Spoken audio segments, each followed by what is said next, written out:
We are about to enter the most underrated attraction in Rio, Palacio do Catete. Hi everyone, my name is Anna and today we are visiting the Catete Palace.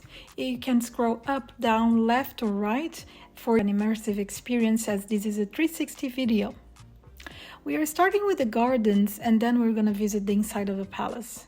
This palace was built between 1858 and 1867 by a bourgeois who made his money with coffee plantations in Brazil. The Catete Palace then changed hands a few times until 1896, when it was bought by the Brazilian federal government and turned into the official headquarters of the recently proclaimed Brazilian Republic. It remained the headquarters of the Brazilian government until the 1960, when Brazil's capital was moved from Rio to Brasilia. Yes, Rio is not the capital of Brazil anymore, it is Brasilia, so that's a fun fact for you in geography. Now, the garden we are walking through was added later to the state. Differently than the palm trees at the botanical gardens, the ones that we just passed through have been part of this land since it got first acquired. The gate that you see at the end of the park used to be near the sea, and a pier used to exist there. That pier was used by the previous owner to hold his boat and then later on by the then presidents for their speedboats. The Catete Palace unfortunately also holds a somber past.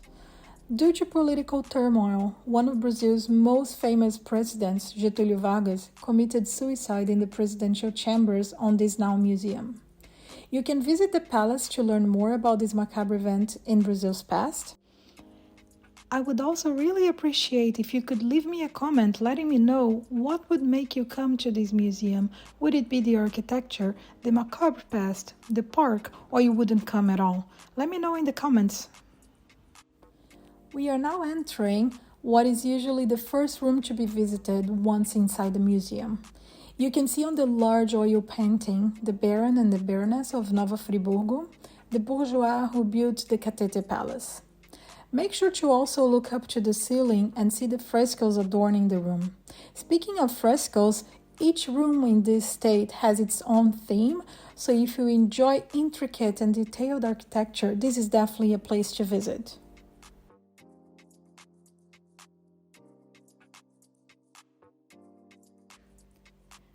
We are now at the Ministerial Grand Room. It has this name due to being the room chosen to hold the meetings between the president and his ministers. Before that, it was used to hold small receptions by the Baron. If you look up to the ceiling, you can see yet another fresco that represents Baco and Ariadne from the Greek mythology. If you are enjoying this video so far, please leave me a like so that I know that you enjoy it and I can make more videos like this for you in the future. Thank you! A fun fact about the Catete Palace, or Palacio do Catete, is that this was one of the first buildings to receive electricity in the city of Rio back at the end of the 19th century.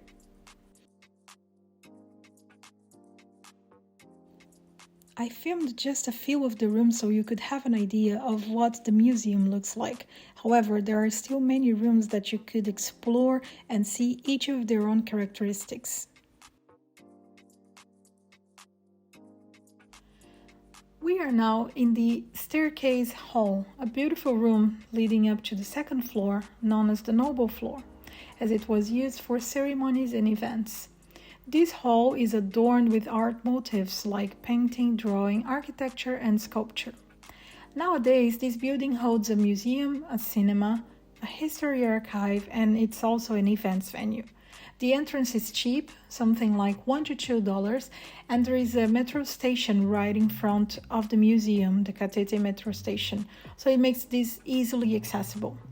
I hope you have enjoyed this video. Thank you so much for coming on this tour with me. I hope to see you in the next video. Bye!